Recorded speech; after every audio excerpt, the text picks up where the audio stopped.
Success ഫയലിലേക്ക് സ്വാഗതം. നമ്മൾ ഈ ക്ലാസ്സിലൂടെ ചെയ്യാൻ പോകുന്നത് ഒരു മോക്ക് ടെസ്റ്റ് ആണ്. ഈ ഒരു മോക്ക് ടെസ്റ്റിൽ കട്ട് ഓഫ് വെച്ചിരിക്കുന്നത് 45 മാർക്കാണ്. 50 ചോദ്യങ്ങളാണ് മൊത്തമുള്ളത്. അപ്പോൾ മുഴുവൻ ക്വസ്റ്റ്യൻസും അറ്റൻഡ് ചെയ്യുക. നിങ്ങൾക്ക് എത്ര മാർക്ക് സ്കോർ ചെയ്യാൻ പറ്റുന്നുണ്ട് എന്ന് കമൻറ്റ് ചെയ്യുക. സ്റ്റാർട്ട് ചെയ്യാം. ആദ്യത്തെ ചോദ്യം: മൗലിക അവകാശങ്ങൾ ഉൾപ്പെടെ ഭരണഘടനയുടെ ഏത് ഭാഗവും ഭേദഗതി ചെയ്യുവാൻ പാർലമെന്റിന് അധികാരമുണ്ടെന്ന് വ്യവസ്ഥ ചെയ്ത ഭേദഗതി ഏത്? മൗലിക അവകാശങ്ങൾ ഉൾപ്പെടെ ഭരണഘടനയുടെ ഏത് ഭാഗവും ഭേദഗതി ചെയ്യുവാനായിട്ട് പാർലമെന്റിന് അധികാരമുണ്ടെന്ന് വ്യവസ്ഥ ചെയ്ത ഭേദഗതി ഏത്? 24-ാം ഭേദഗതിയാണ്. 24-ാം ഭേദഗതി. ലോക മണ്ണ് ദിനമായിട്ട് ആചരിക്കുന്നത് എന്നാണ്? ലോക മണ്ണ് ദിനം ഡിസംബർ 5. ലോക മണ്ണ് ദിനമായിട്ട് ആചരിക്കുന്നത് ഡിസംബർ 5 ഡിസംബർ 5 ലോക മണ്ണ് ദിനം. 1913 ചരിത്ര പ്രസിദ്ധമായ കായൽ സമ്മേളനം സംഘടിപ്പിച്ച നവോത്ഥാന നായകൻ ആര്? 1913 പ്രസിദ്ധമായ കായൽ സമ്മേളനം സംഘടിപ്പിച്ചത് ആരാണ്? പണ്ഡിറ്റ് കറുപ്പനാണ് കായൽ സമ്മേളനം സംഘടിപ്പിച്ചത്. പണ്ഡിറ്റ് കറുപ്പൻ. ഉപദ്വീപീയ പീഠഭൂമിയിലെ ഭൂരിഭാഗം നദികളും പതിക്കുന്ന സമുദ്രം. ഉപദ്വീപീയ പീഠഭൂമിയിലെ ഭൂരിഭാഗം നദികളും പതിക്കുന്നത് ഏത് സമുദ്രത്തിലാണ്? ബംഗാൾ ഉൾക്കടലിലാണ്. ഉപദ്വീപീയ പീഠഭൂമിയിലെ ഭൂരിഭാഗം നദികളും പതിക്കുന്നത് ബംഗാൾ ഉൾക്കടലിൽ ആണ്. സ്വത്ത് സമ്പാദിക്കുവാനും സംരക്ഷിക്കുവാനുള്ള മൗലിക അവകാശത്തെ നിയമാവകാശമാക്കി മാറ്റിയ ഭരണഘടനാ ഭേദഗതി ഏത്? സ്വത്ത് സമ്പാദിക്കുവാനും സംരക്ഷിക്കുവാനുമുള്ള മൗലിക അവകാശത്തെ നിയമാവകാശമാക്കി മാറ്റിയ ഭരണഘടനാ ഭേദഗതി 44-ാം ഭേദഗതിയാണ്.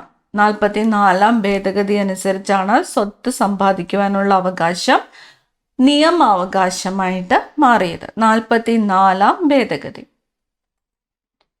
പൊതു നിയമനങ്ങളിൽ അവസര സമത്വം ഉറപ്പാക്കുന്ന ഭരണഘടനാ വകുപ്പ്. പൊതു നിയമനങ്ങളിൽ അവസര സമത്വം ഉറപ്പാക്കുന്ന ഭരണഘടനാ വകുപ്പ് ഏത്? അനുച്ഛേദം 16. അനുച്ഛേദം 16. പൊതു നിയമനങ്ങളിൽ അവസര സമത്വം ഉറപ്പാക്കുന്നത് അനുച്ഛേദം 16. സംസ്ഥാന മനുഷ്യാവകാശ കമ്മീഷൻ ചെയർമാനെയും അംഗങ്ങളെയും നിയമിക്കുന്നത്. സംസ്ഥാന മനുഷ്യാവകാശ കമ്മീഷൻ ചെയർമാനെയും അംഗങ്ങളെയും നിയമിക്കുന്നത് ആര്? ഗവർണറാണ്. ഗവർണർ. സംസ്ഥാന മനുഷ്യാവകാശ കമ്മീഷൻ ചെയർമാനെയും അംഗങ്ങളെയും നിയമിക്കുന്നത് ഗവർണർ ആണ്. ഗവർണർ. പൗരത്വത്തെ സംബന്ധിക്കുന്ന നിയമം പാസാക്കാൻ അധികാരമുള്ളത് ആർക്കാണ്? പൗരത്വത്തെ സംബന്ധിക്കുന്ന നിയമം പാസാക്കാൻ അധികാരമുള്ളത് പാർലമെന്റിനാണ്. പൗരത്വത്തെ സംബന്ധിക്കുന്ന നിയമം പാസാക്കാനായിട്ട് അധികാരമുള്ളത് പാർലമെന്റ്. ഇന്ത്യൻ നാഷണൽ കോൺഗ്രസിന് ആ പേര് നിർദ്ദേശിച്ചത് ആരാണ്? ഇന്ത്യൻ നാഷണൽ കോൺഗ്രസ് എന്ന ഒരു പേര് നിർദ്ദേശിച്ചത് ആര്? ദാദാഭായ് നവറോജിയാണ്. ഇന്ത്യൻ നാഷണൽ കോൺഗ്രസിന് ആ പേര് നിർദ്ദേശിച്ചത്. ദാദാഭായ് നവറോജി. അടുത്ത ചോദ്യം: താഴെ തന്നിരിക്കുന്ന പ്രസ്താവനകളിൽ ശരിയായ പ്രസ്താവന തിരഞ്ഞെടുക്കുക. 3 പ്രസ്താവനകൾ തന്നിരിക്കുന്നു. ആദ്യത്തേത്: എല്ലാ ദ്രവ്യരൂപങ്ങളെയും ചലിപ്പിക്കുന്നത് ഊർജമാണ്. പ്രവൃത്തി ചെയ്യുവാനുള്ള കഴിവാണ് ഊർജം. ഊർജത്തിന് സ്ഥിതി ചെയ്യുവാൻ സ്ഥലം ആവശ്യമില്ല. നമ്മളോട് ചോദിച്ചിരിക്കുന്നത് എന്താണ്? ശരിയായിട്ടുള്ള പ്രസ്താവന ഏത് എന്നാണ് ചോദിച്ചിരിക്കുന്നത്. ഉത്തരം ഓപ്ഷൻ ഡി. 1, 2, 3. 3 പ്രസ്താവനകളും ശരിയാണ്. ഇപ്പം നോട്ട് ചെയ്ത് വെക്കുക. എല്ലാ ദ്രവ്യരൂപങ്ങളെയും ചലിപ്പിക്കുന്നത് ഊർജമാണ്. പ്രവൃത്തി ചെയ്യുവാനുള്ള കഴിവാണ് ഊർജം. ഊർജത്തിന് സ്ഥിതി ചെയ്യുവാൻ സ്ഥലം ആവശ്യമില്ല. അടുത്ത ചോദ്യം, പരമ്പരാഗത കൃഷിരീതികളെയും വിത്തിനങ്ങളെയും സംരക്ഷിക്കുവാനായി നവധാന്യ എന്ന പ്രസ്ഥാനം രൂപീകരിച്ച പരിസ്ഥിതി പ്രവർത്തക ആര്? പ്രസ്ഥാനത്തിന്റെ പേരെന്താണ്? നവധാന്യ എന്നതാണ് പ്രസ്ഥാനത്തിന്റെ പേര്. എന്തിനു വേണ്ടിയിട്ടാണ് രൂപീകരിച്ചത്? പരമ്പരാഗത കൃഷിരീതികളെയും വിത്തിനങ്ങളെയും സംരക്ഷിക്കുന്നതിനായിട്ടാണ്. രൂപീകരിച്ചത് ആരാണ്? വന്ദന ശിവയാണ്. വന്ദന ശിവ. പ്രസ്ഥാനത്തിന്റെ പേര് നവധാന്യ. പരമ്പരാഗത കൃഷിരീതികളെയും വിത്തിനങ്ങളെയും സംരക്ഷിക്കുക എന്നതാണ് ലക്ഷ്യം. രൂപീകരിച്ചത് വന്ദന ശിവ. വാടിയ പൂക്കളിൽ ജലം തളിക്കുമ്പോൾ പൂർവാവസ്ഥയിൽ എത്തുന്നതിനുള്ള പിന്നിലുള്ള പ്രതിഭാസം എന്താണ്? അപ്പൊ വാടിയ പൂക്കളിൽ നമ്മൾ ജലം തളിക്കുമ്പോൾ അത് പൂർവാവസ്ഥയിൽ എത്തുന്നതിനു പിന്നിലുള്ള പ്രതിഭാസം. വൃദ്ധി വ്യാപനം അല്ലെങ്കിൽ ഓസ്മോസിസ് എന്ന പ്രതിഭാസം മൂലമാണ് വാടിയ പൂക്കളിൽ ജലം തളിക്കുമ്പോൾ അത് പൂർവാവസ്ഥയിൽ എത്തുന്നത്. വൃദ്ധി വ്യാപനം അല്ലെങ്കിൽ ഓസ്മോസിസ്. ബ്രിട്ടീഷുകാർ ഇന്ത്യയിൽ ആധിപത്യം സ്ഥാപിക്കാൻ കാരണമായ പ്ലാസി യുദ്ധത്തിൽ പങ്കെടുത്തവർ ആരെല്ലാമാണ്? ഇപ്പൊ ബ്രിട്ടീഷുകാർ ഇന്ത്യയിൽ ആധിപത്യം സ്ഥാപിക്കുവാൻ ഇടയായ യുദ്ധം ഏത് എന്ന് ചോദിച്ചാൽ ഏതാണ്? പ്ലാസി യുദ്ധമാണ്. പ്ലാസി യുദ്ധം. ഇന്നത്തെ ക്ലാസ്സിൽ നിങ്ങൾക്കായിട്ടുള്ള ചോദ്യം, പ്ലാസി യുദ്ധം നടന്ന വർഷം ഏതെന്ന് കമന്റ് ചെയ്യുക. പ്ലാസി യുദ്ധം നടന്ന വർഷം ഏത് എന്ന് കമന്റ് ചെയ്യുക. അപ്പൊ ബ്രിട്ടീഷുകാർ ഇന്ത്യയിൽ ആധിപത്യം സ്ഥാപിക്കാൻ ഇടയായ യുദ്ധം ഏതാണ്? പ്ലാസി യുദ്ധമാണ്. ഇവിടെ ചോദ്യം എന്താണ്? പ്ലാസി യുദ്ധത്തിൽ പങ്കെടുത്തവർ ആരെല്ലാമാണ് എന്നതാണ്. പ്ലാസി യുദ്ധം ആരെല്ലാം തമ്മിലായിരുന്നു എന്നതാണ് ചോദ്യം. ഓപ്ഷൻ എ ആണ് ഉത്തരം. റോബർട്ട് ക്ലൈവും സിറാജ് ഉദ് ദൗളയും തമ്മിലായിരുന്നു യുദ്ധം നടന്നത്. റോബർട്ട് ക്ലൈവ്, സിറാജ് ഉദ് ദൗള. കേരളത്തിൽ നിയമ സാക്ഷരത നേടിയ ആദ്യ വില്ലേജ് ഏത്? കേരളത്തില് നിയമ സാക്ഷരത നേടിയ ആദ്യത്തെ വില്ലേജ് ഏതാണ്? ഒല്ലൂക്കര വില്ലേജ്. നിയമ സാക്ഷരത നേടിയ ആദ്യത്തെ വില്ലേജ്. കേരളത്തില് നിയമ സാക്ഷരത നേടിയ ആദ്യത്തെ വില്ലേജ് ഏതാണ്? ഒല്ലൂക്കര വില്ലേജ്. നിയമ സാക്ഷരത. ഇന്ത്യയിലെ ആദ്യത്തെ ഫ്രീ ട്രേഡ് പോർട്ട് എന്ന ഖ്യാതി ഏത് തുറമുഖത്തിനാണ്? ഇന്ത്യയിലെ ആദ്യത്തെ ഫ്രീ ട്രേഡ് പോർട്ട് ഏത് തുറമുഖമാണ്? കാട്ട്ല തുറമുഖമാണ്. ഇന്ത്യയിലെ ആദ്യത്തെ ഫ്രീ ട്രേഡ് പോർട്ട് കാട്ട്ല തുറമുഖം. ഭിന്നശേഷിയുള്ള അത്ലറ്റുകൾ മത്സരിക്കുന്ന അന്താരാഷ്ട്ര കായിക മത്സരം ഏത്? ഭിന്നശേഷിയുള്ള അത്ലറ്റുകൾ മത്സരിക്കുന്ന അന്താരാഷ്ട്ര കായിക മത്സരം ഏതാണ്? പാരാലിമ്പിക്സ് ആണ്. ഭിന്നശേഷിയുള്ള അത്ലറ്റുകൾ മത്സരിക്കുന്ന അന്താരാഷ്ട്ര കായിക മത്സരമാണ് പാരാലിമ്പിക്സ്. ബൊട്ടാണിക്കൽ സർവേ ഓഫ് ഇന്ത്യയുടെ ആദ്യ ഡയറക്ടർ ജനറലായ മലയാളി വനിത ആര്? ബൊട്ടാണിക്കൽ സർവേ ഓഫ് ഇന്ത്യയുടെ ആദ്യത്തെ ഡയറക്ടർ ജനറലായ മലയാളി വനിത E K Janaki Ammal. Botanical survey of ഇന്ത്യയുടെ ആദ്യത്തെ ഡയറക്ടർ ജനറലായ മലയാളി വനിതയാണ് E K Janaki Ammal. Uttarakhand Tibet പ്രദേശങ്ങൾ തമ്മിൽ ബന്ധിപ്പിക്കുന്ന ചുരമേത്? ഉത്തരാഖണ്ഡിനെയും ടിബറ്റിനെയും തമ്മിൽ ബന്ധിപ്പിക്കുന്നത് ലിബു ലേക്ക് ചുരം. ഉത്തരാഖണ്ഡിനെയും ടിബറ്റിനെയും തമ്മിൽ ബന്ധിപ്പിക്കുന്നു ലിബു ലേക്ക് ചുരം. 1923 പാലക്കാട് നടന്ന കോൺഗ്രസ് സമ്മേളനത്തിൽ അധ്യക്ഷത വഹിച്ചത് ആരാണ്? 1923 പാലക്കാട് വെച്ച് നടന്ന കോൺഗ്രസ് സമ്മേളനത്തിൽ അധ്യക്ഷത വഹിച്ചത് ആര്? സരോജിനി നായിഡു ആണ്. 1923 പാലക്കാട് നടന്ന കോൺഗ്രസ് സമ്മേളനത്തിൽ അധ്യക്ഷത വഹിച്ചത്. അടുത്ത ചോദ്യം, താഴെ തന്നിരിക്കുന്നവയിൽ തെറ്റായ പ്രസ്താവന ഏത്? തെറ്റായിട്ടുള്ളത് ഏത് പ്രസ്താവനയാണ് എന്നാണ് ചോദിച്ചിരിക്കുന്നത്. 3 പ്രസ്താവനകൾ തന്നിരിക്കുന്നു. ശിവഗിരി എന്ന പേര് ആ സ്ഥലത്തിന് നൽകിയത് ശ്രീനാരായണ ഗുരുവാണ്. ഇന്ത്യയുടെ തപാൽ സ്റ്റാമ്പിലും നാണയത്തിലും ഇടം പിടിച്ച ആദ്യ കേരളീയനാണ് ശ്രീനാരായണ ഗുരു. ആദ്യത്തെ ശിവഗിരി തീർത്ഥാടനം നടന്നത് 1928 സെപ്റ്റംബർ 20-നാണ്.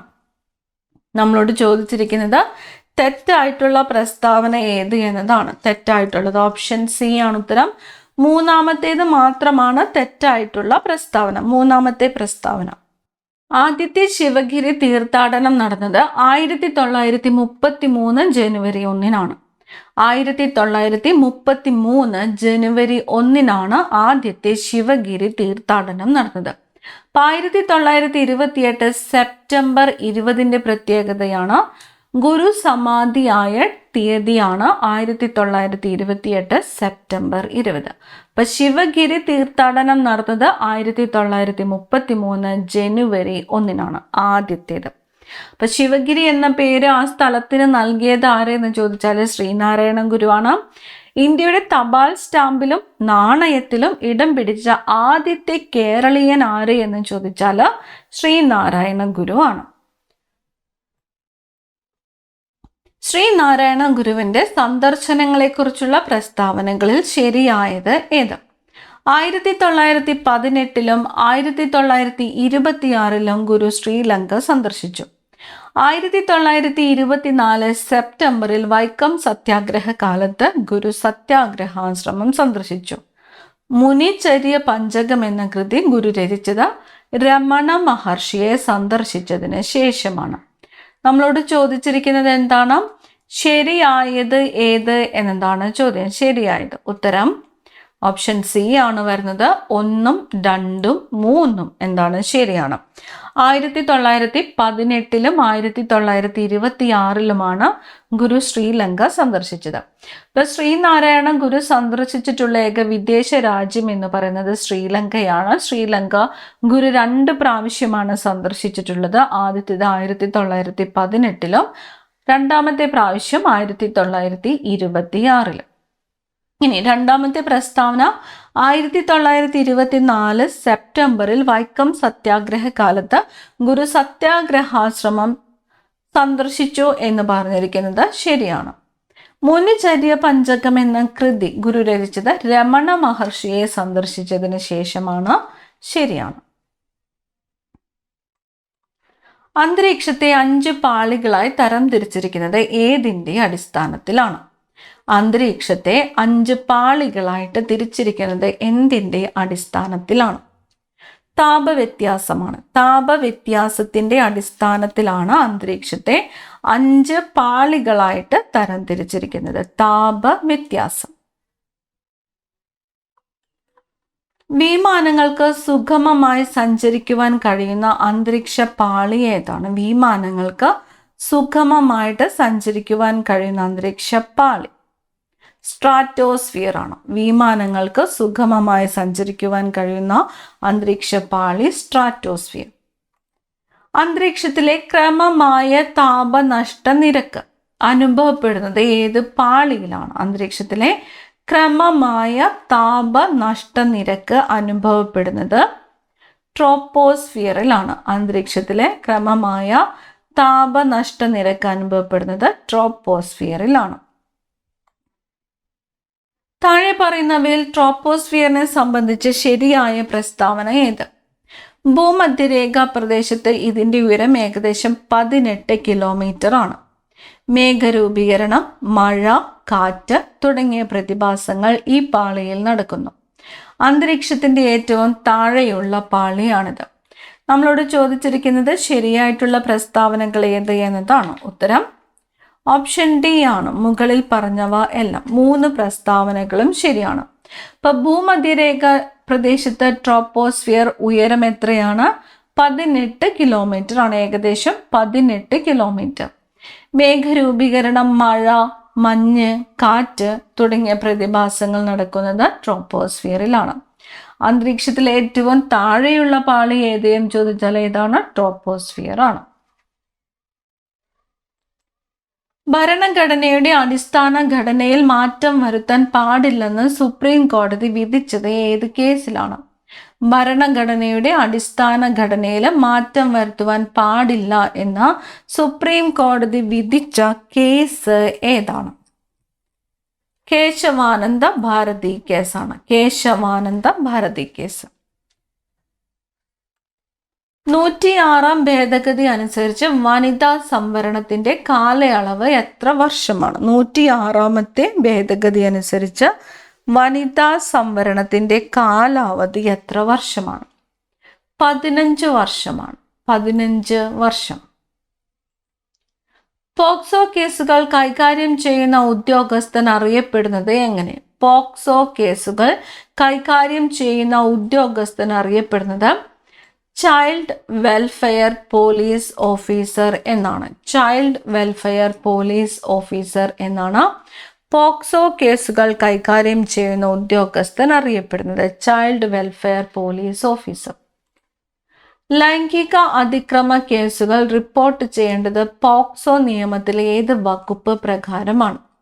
ലൈംഗിക അതിക്രമ കേസുകൾ റിപ്പോർട്ട് ചെയ്യേണ്ടത് പോക്സോ നിയമത്തിലെ വകുപ്പ് 19 പ്രകാരമാണ്. വകുപ്പ് 19 പ്രകാരം. അടുത്തത്, ഭൂപ്രകൃതിയും കാലാവസ്ഥയും തമ്മിലുള്ള ബന്ധത്തെക്കുറിച്ചുള്ള പ്രസ്താവനകൾ വിശകലനം ചെയ്യുക. പർവ്വതങ്ങൾ കാറ്റിന്റെ ദിശയ്ക്ക് തടസ്സമായി നിൽക്കുമ്പോൾ കാറ്റിന് അഭിമുഖമായ ചരിവുകളിൽ ധാരാളം മഴ ലഭിക്കുന്നു. പശ്ചിമഘട്ടത്തിന്റെ കിഴക്കൻ ചരിവുകൾ മഴ നിഴൽ പ്രദേശങ്ങൾ എന്നാണ് അറിയപ്പെടുന്നത്. രാജസ്ഥാനിലെ ആരവല്ലി പർവ്വതനിരകൾ കാറ്റിന് തടസ്സമാകാതെ സമാന്തരമായി നിൽക്കുന്നതിനാൽ അവിടെ മഴ കുറവാണ്. ശരിയായ പ്രസ്താവന ഏത്? ഓപ്ഷൻ ഡി 1, 2, 3 ശരിയാണ്. 3 പ്രസ്താവനകളും ശരിയാണ്. പ്രത്യേകം നോട്ട് ചെയ്യുക. പർവ്വതങ്ങൾ കാറ്റിന്റെ ദിശയ്ക്ക് തടസ്സമായി നിൽക്കുമ്പോൾ കാറ്റിന് അഭിമുഖമായ ചരിവുകളിൽ ധാരാളം മഴ ലഭിക്കുന്നു. ശരി. പശ്ചിമഘട്ടത്തിന്റെ കിഴക്കൻ ചരിവുകൾ മഴ നിഴൽ പ്രദേശങ്ങൾ എന്നാണ് അറിയപ്പെടുന്നത്. ശരിയാണ്. രാജസ്ഥാനിലെ ആരവല്ലി പർവ്വതനിരകൾ കാറ്റിന് തടസ്സമാകാതെ സമാന്തരമായി നിൽക്കുന്നതിനാൽ അവിടെ മഴ കുറവാണ്. ശരിയാണ്.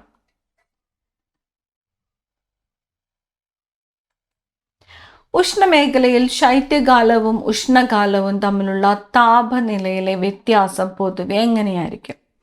ഉഷ്ണമേഖലയിൽ എവിടെയാണ്? ഉഷ്ണമേഖലയിൽ ശൈത്യകാലവും ഉഷ്ണകാലവും തമ്മിലുള്ള താപനിലയിലെ വ്യത്യാസം പൊതുവെ എങ്ങനെയായിരിക്കും? മിതമായിരിക്കും. ഓപ്ഷൻ സി ആണ് ഉത്തരം. മിതമായിരിക്കും. ഉപദ്വീപീയ പീഠഭൂമി സമുദ്രനിരപ്പിൽ നിന്നും ഏകദേശം എത്ര ഉയരത്തിലാണ് സ്ഥിതി ചെയ്യുന്നത്? ഉപദ്വീപീയ പീഠഭൂമി. ഉപദ്വീപീയ പീഠഭൂമി സമുദ്രനിരപ്പിൽ നിന്നും 150 മുതൽ 900 മീറ്റർ വരെ ഉയരത്തിലാണ് സ്ഥിതി ചെയ്യുന്നത്. സമുദ്രനിരപ്പിൽ നിന്നും 150 മുതൽ 900 മീറ്റർ വരെ ഉയരത്തിലാണ് സ്ഥിതി ചെയ്യുന്നത് ഉപദ്വീപീയ പീഠഭൂമി. ആകാശത്തിൽ പാളികൾ പോലെ കാണപ്പെടുന്ന മേഘം ഏതാണ്? ആകാശത്തിലെ പാളികൾ പോലെ കാണപ്പെടുന്നത് സ്ട്രാറ്റസ് ആണ്. സ്ട്രാറ്റസ്. പാളികൾ പോലെ കാണപ്പെടുന്ന മേഘം സ്ട്രാറ്റസ്. ഹരിത വിപ്ലവത്തിനെ കുറിച്ചുള്ള താഴെ പറയുന്ന പ്രസ്താവനകളിൽ ശരിയായത് ഏത്? അത്യുൽപാദന ശേഷിയുള്ള വിത്തിനങ്ങൾ ഉപയോഗിക്കുക. ഭക്ഷ്യധാന്യ ഉൽപാദനത്തിൽ വിദേശ ആശ്രയത്വം നേടിയെടുക്കുക.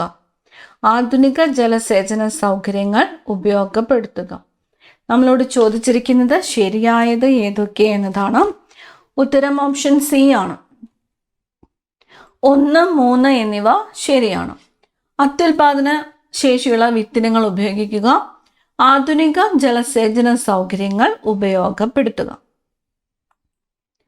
കേരളത്തിലെ മനുഷ്യനിർമ്മിത തടാകം. കേരളത്തിലെ മനുഷ്യനിർമ്മിത തടാകം ഏത്? മാനാഞ്ചിറ തടാകം. ഓപ്ഷൻ ബി ആണ് ഉത്തരം. മാനാഞ്ചിറ തടാകം. കേരളത്തിലെ മനുഷ്യനിർമ്മിത തടാകം മാനാഞ്ചിറ തടാകം. ഒക്ടോബർ, നവംബർ മാസങ്ങളിൽ കേരളത്തിൽ അനുഭവപ്പെടുന്ന മൺസൂൺ ഏതാണ്? ഒക്ടോബർ, നവംബർ മാസങ്ങളിൽ കേരളത്തിൽ അനുഭവപ്പെടുന്നത് വടക്കു കിഴക്കൻ മൺസൂൺ ആണ്. വടക്കു കിഴക്കൻ മൺസൂൺ ആണ് ഒക്ടോബർ, നവംബർ മാസങ്ങളിൽ കേരളത്തിൽ അനുഭവപ്പെടുന്നത്. ഇന്ത്യയിലെ ആദ്യ ലിറ്ററേറ്റ് ജില്ലയായി പ്രഖ്യാപിക്കപ്പെട്ട കേരളത്തിലെ ജില്ല ഏത്? ഇന്ത്യയിലെ ആദ്യത്തെ ലിറ്ററേറ്റ് ജില്ല ഏതാണ്? മലപ്പുറമാണ്. മലപ്പുറം ഇന്ത്യയിലെ ആദ്യത്തെ ഇ ലിറ്ററേറ്റ് ജില്ലയായിട്ട് പ്രഖ്യാപിക്കപ്പെട്ടത് മലപ്പുറം. കേരളത്തിൽ വാണിജ്യാടിസ്ഥാനത്തിൽ റബ്ബർ കൃഷി മുണ്ടക്കയത്ത് ആരംഭിച്ചത് ആര്? കേരളത്തില് വാണിജ്യാടിസ്ഥാനത്തിൽ റബ്ബർ കൃഷി മുണ്ടക്കയത്ത് ആരംഭിച്ചത് ആര്? ജോൺ ജോസഫ് മർഫിയാണ്. ജോൺ ജോസഫ് മർഫിയാണ് കേരളത്തിൽ വാണിജ്യാടിസ്ഥാനത്തിൽ റബ്ബർ കൃഷി മുണ്ടക്കയത്ത് ആരംഭിച്ചത്. John Joseph Murphy. ബ്രിട്ടീഷ് ഭരണകാലത്ത് തിരുവിതാംകൂർ പ്രദേശത്ത് 1940 പ്രവർത്തനം ആരംഭിച്ചതും കേരളത്തിലെ ആദ്യത്തെ ജലവൈദ്യുത പദ്ധതിയുമായത് ഏതാണ്? ബ്രിട്ടീഷ് ഭരണകാലത്ത് തിരുവിതാംകൂർ പ്രദേശത്ത് 1940 പ്രവർത്തനം ആരംഭിച്ചതും കേരളത്തിലെ ആദ്യത്തെ ജലവൈദ്യുത പദ്ധതിയുമായത് ഏത്? പള്ളിവാസലാണ്. പള്ളിവാസൽ. കേരളത്തിലെ ആദ്യത്തെ ജലവൈദ്യുത പദ്ധതി പള്ളിവാസൽ ജലവൈദ്യുത പദ്ധതി. നഗരപാലിക സംവിധാനത്തിലെ അടിസ്ഥാന സഭ ഏതാണ്? നഗരപാലിക സംവിധാനത്തിലെ അടിസ്ഥാന സഭ ഓപ്ഷൻ സി ആണ്, വാർഡ് സഭയാണ്. ഓപ്ഷൻ സി, വാർഡ് സഭ. നഗരപാലിക സംവിധാനത്തിലെ അടിസ്ഥാന സഭ എന്ന് പറയുന്നത് വാർഡ് സഭ. നഗരപാലിക നിയമം ഭരണഘടനയിൽ ഉൾപ്പെടുത്തിയത് ഏത് ഭേദഗതിയിലൂടെയാണ്? നഗരപാലിക നിയമം ഭരണഘടനയിൽ ഉൾപ്പെടുത്തിയ ഭേദഗതി ഏതാണ്? 74ാമത്തെ ഭേദഗതിയാണ്. 74ാം ഭേദഗതിയിലൂടെയാണ് നഗരപാലിക നിയമം ഭരണഘടനയിൽ ഉൾപ്പെടുത്തിയത്. 74ാം ഭേദഗതി. തദ്ദേശ സ്വയംഭരണ സ്ഥാപനങ്ങളിലേക്കുള്ള തെരഞ്ഞെടുപ്പ് ചുമതല ആർക്കാണ്? തദ്ദേശ സ്വയംഭരണ സ്ഥാപനങ്ങളിലേക്കുള്ള തെരഞ്ഞെടുപ്പ് ചുമതല സംസ്ഥാന തെരഞ്ഞെടുപ്പ് കമ്മീഷനാണ്. സംസ്ഥാന തെരഞ്ഞെടുപ്പ് കമ്മീഷനാണ് തദ്ദേശ സ്വയംഭരണ സ്ഥാപനങ്ങളിലേക്കുള്ള തെരഞ്ഞെടുപ്പ് ചുമതല. പഞ്ചായത്ത് സ്ഥാപനങ്ങളിൽ പട്ടികജാതി പട്ടികവർഗ സംവരണം ശുപാർശ ചെയ്ത പ്രധാന കമ്മിറ്റി ഏതാണ്? പഞ്ചായത്ത് സ്ഥാപനങ്ങളിൽ പട്ടികജാതി പട്ടികവർഗ സംവരണം ശുപാർശ ചെയ്തത് അശോക് മേത്ത കമ്മിറ്റിയാണ്. അശോക് മേത്ത കമ്മിറ്റി. 1930 ഉപ്പു സത്യാഗ്രഹത്തിന്റെ ഭാഗമായി മഹാത്മാഗാന്ധിയുടെ ദണ്ഡി യാത്രയെ മാതൃകയാക്കി കേരളത്തിൽ കെ കേളപ്പന്റെ നേതൃത്വത്തിൽ നടന്ന ഉപ്പു സത്യാഗ്രഹം നടന്ന സ്ഥലം ഏതാണ്? ഇതിനെയാണ് രണ്ടാം ബർദോളി എന്ന് വിശേഷിപ്പിക്കുന്നത്. കേരളത്തിൽ ഉപ്പു സത്യാഗ്രഹം എവിടെയാണ് മെയിനായിട്ട് നടന്നത്? പയ്യന്നൂരാണ്. പയ്യന്നൂർ. രണ്ടാം ബർദോളി എന്നറിയപ്പെടുന്നത് പയ്യന്നൂരാണ്. മത സൗഹാർദ്ദത്തിന്റെ പ്രാധാന്യം ലോകത്തിന് മുന്നിൽ ഉയർത്തിക്കാട്ടുവാനും വാദിപ്പാനും ജയിക്കാനുമല്ല അറിയാനും അറിയിക്കുവാനുമാണ് ഈ സമ്മേളനം എന്ന സന്ദേശം നൽകുവാനും വേണ്ടി ശ്രീനാരായണ ഗുരു ആലുവയിലെ അദ്വൈതാശ്രമത്തിൽ സർവമത സമ്മേളനം നടത്തിയ വർഷമേതാണ്? അപ്പൊ ശ്രീനാരായണ ഗുരു സർവമത സമ്മേളനം നടത്തിയത് 1924 എവിടെയാണ്? ആലുവയിലാണ്. ഇനി മതസൗഹാർദ്ദത്തിന്റെ പ്രാധാന്യം ലോകത്തിന് മുന്നിൽ ഉയർത്തിക്കാട്ടുക, അതുപോലെ വാദിപ്പാനും ജയിക്കുവാനുമല്ല അറിയാനും അറിയിക്കുവാനുമാണ് ഈ സമ്മേളനം എന്ന സന്ദേശം നൽകുവാനും വേണ്ടിയിട്ട്. അപ്പൊ വാദിപ്പാനും ജയിക്കുവാനുമല്ല അറിയാനും അറിയിക്കുവാനുമാണ് ഈ സമ്മേളനം എന്നത് ഏത് സംഭവമായിട്ടാണ് ബന്ധപ്പെട്ടിരിക്കുന്നത്? ആലുവയിലെ സർവമത സമ്മേളനം. ആരുമായിട്ട്? ശ്രീനാരായണ ഗുരു. ഇന്ത്യയിലെ ആദ്യത്തെ ചിത്രശലഭ സഫാരി പാർക്ക് സ്ഥിതി ചെയ്യുന്നത് എവിടെയാണ്? ഇന്ത്യയിലെ തന്നെ ആദ്യത്തെ ചിത്രശലഭ സഫാരി പാർക്ക് തെന്മലയാണ്. തെന്മല. കാസർഗോഡുള്ള എൻഡോസൾഫാൻ ദുരിതബാധിതരുടെ ജീവിതത്തെ ആസ്പദമാക്കി നിരവധി പുരസ്കാരങ്ങൾ നേടിയ പ്രശസ്ത നോവൽ എൻ മഗജെ എഴുതിയത് ആരാണ്? എൻ മഗജെ എന്ന നോവൽ എഴുതിയത് ആരാണ്? അംബികാസുധൻ മങ്ങാടാണ്. അംബികാസുധൻ മങ്ങാടിന്റെ നോവലാണ് എൻ മഗജെ എന്നത്. കാസർഗോഡുള്ള എൻഡോസൾഫാൻ ദുരിതബാധിതരുടെ ജീവിതത്തെ ആസ്പദമാക്കിയിട്ടുള്ള നോവലാണ്. സാമൂഹിക സമത്വത്തിനും തൊഴിലാളികളുടെ അവകാശങ്ങൾക്ക് വേണ്ടി പോരാടിയ നവോത്ഥാന നായകരിൽ ഒരാളായ വൈകുണ്ഠസ്വാമികളുമായി ബന്ധപ്പെട്ട പ്രധാന മുദ്രാവാക്യം ഏതാണ്? വൈകുണ്ഠസ്വാമികളുമായിട്ട് ബന്ധപ്പെട്ട മുദ്രാവാക്യം വേല ചെയ്താൽ കൂലി കിട്ടണം. വേല ചെയ്താൽ കൂലി കിട്ടണം എന്ന മുദ്രാവാക്യം ആരുമായിട്ടാണ് ബന്ധപ്പെട്ടിരിക്കുന്നത്? വൈകുണ്ഠസ്വാമികളുമായിട്ടാണ് ബന്ധപ്പെട്ടിരിക്കുന്നത്. വൈകുണ്ഠസ്വാമികൾ, വേല ചെയ്താൽ കൂലി കിട്ടണം. ഇന്ത്യയിലെ ഏറ്റവും വലിയ വിവിധോദ്ദേശ നദീതട പദ്ധതി ഏതാണ്? ഇത് സത്ലജ് നദിയിൽ സ്ഥിതി ചെയ്യുന്നു. ഇന്ത്യയിലെ ഏറ്റവും വലിയ വിവിധോദ്ദേശ നദീതട പദ്ധതി ഏതാണ്? ബക്രാനങ്കൽ പദ്ധതിയാണ്. ബക്രാനങ്കൽ പദ്ധതി സ്ഥിതി ചെയ്യുന്നത് ഏത് നദിയിലാണ്?